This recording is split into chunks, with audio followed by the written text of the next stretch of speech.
you say that the crisis is really hitting the core right now. It's really hitting close to home. How do you see things today?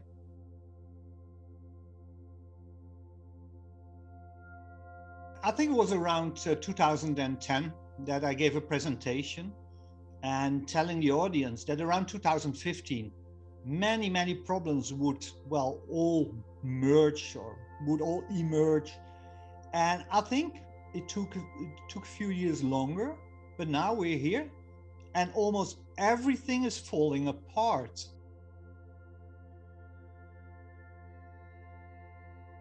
You mentioned the energy crisis, climate crisis, COVID crisis, refugee crisis, and what you call the 800-pound gorilla.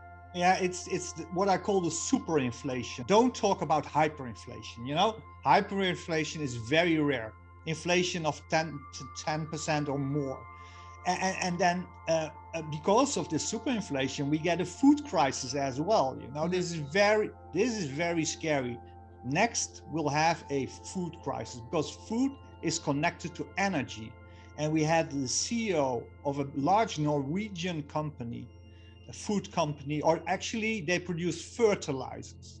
And they warned that to produce fertilizers, which we need to grow food, the cost price of making this fertilizer, especially ammoniac, has grown by tenfold. It used to be $100 for one amount of fertilizer to produce, and now it's $1,000. So he's warning about a food crisis, which will be next. And you know, China has been advising over 1 billion people to stock up food supplies. That's weird. That's scary. The baby boomers have only known an up market, and now the end is near. They're starting to retire out just as the market is topping. China's coming down. We have trouble in Europe. I'm just watching this whole thing going, what's going to happen to the boomers? Because they actually had it the easiest of any generation I've ever seen. We're going into one of the roughest periods of humanity right now. And the problem is, from my perspective, is the dollar. And so if you understand the dollar, US dollar versus the loonie, it was created in 1913, but so was a tax department created in 1913. Right. So what they're going to do, we have so much debt today, they're going to have to keep printing. But every time they do that, it creates more poverty. The system is failing. Yeah. So we're going to have more homelessness, more unemployment, and the government has to print more money. A capitalist is somebody who believes in teaching people to fish. Right. And a socialist wants to give people fish. Yeah. And then I just divide them that way. And so also what's happening with your generation and actually with Gen X, the income of men is dropping. One of the best signs of that was a tweet by a Dutch former central banker. And his name is Lex Hoogduin. I know him well. And he tweeted last month that the ECB is trapped. And he's a former central banker. He's been running around in those circles for decades. And when the ECB is trapped, and of course they are, because they can't lower or they can't raise interest rates, what they would need to do to conquer the inflation, to combat the inflation.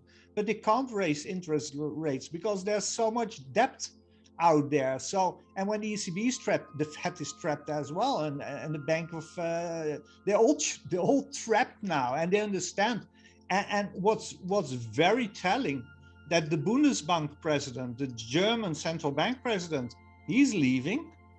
We had the news yesterday that one of the New York Fed governors is leaving.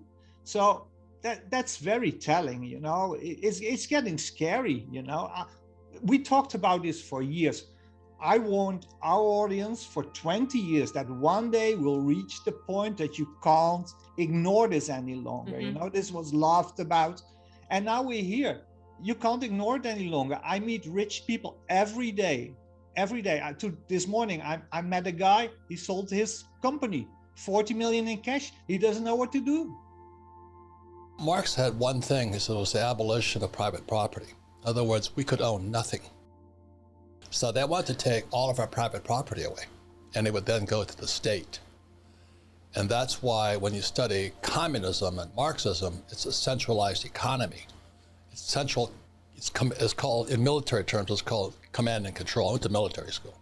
So it's a command and control economy where the government tells you everything. And so that's why the Federal Reserve Bank is part of a communist thing. It's a central bank. And the central bank is not American, it's not a bank, and there's no reserves in it. And it's the Fed today, in 2021, is the third central bank. And for history, since Jefferson and those guys, they kept saying, we cannot have central banks. But because our academic system is basically Marxist, most school teachers are Marxists, they just don't know it. When oil prices go up, when stock exchanges are hitting all-time highs every day, when real estate is making records, when prices of all major important assets keep rising, we're not getting richer. It means the money is getting, we're losing the purchasing power of money. It's the debasement of currency. It's a huge warning sign that money is dying. This is very, very serious.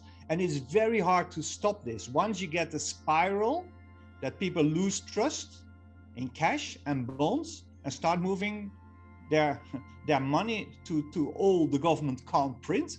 Actually, we've been telling people, for the last 10 years, buy all the government can't print. And now people are starting to do this worldwide.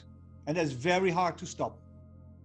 I think fake money or fiat currency is in serious trouble right now. And so when we're talking about gold, silver, and Bitcoin, I'm not buying gold, silver, Bitcoin. I just don't trust our government. And they're going to have to start printing pretty quickly. And the more they print, the less value, purchasing power the dollar has, or the loonie, or the yen, or the peso. So that's kind of, it's not a bet for gold, silver, Bitcoin. It's a bet against our government. We need to find a new anchor for world's financial system because we'll have a dollar crisis as well. We haven't even mentioned that. We need debt restructurings, but I also said we need a gold revaluation because that's the trick the central bankers still have available. That's the card they still have in their sleeve, and they used that before. They used it in the 1930s. So all central banks in the world still own gold. They still have gold on the balance sheet. So when you revalue gold, you can reset your balance sheet for central banks. And that's why central banks will never use Bitcoin, because Bitcoin, they don't own Bitcoin. There's no use for central banks to start using Bitcoin, but there is a use to start using gold again. And by adding gold to the official, to reinstate the connection between fiat money and gold, they can bring trust back into the system.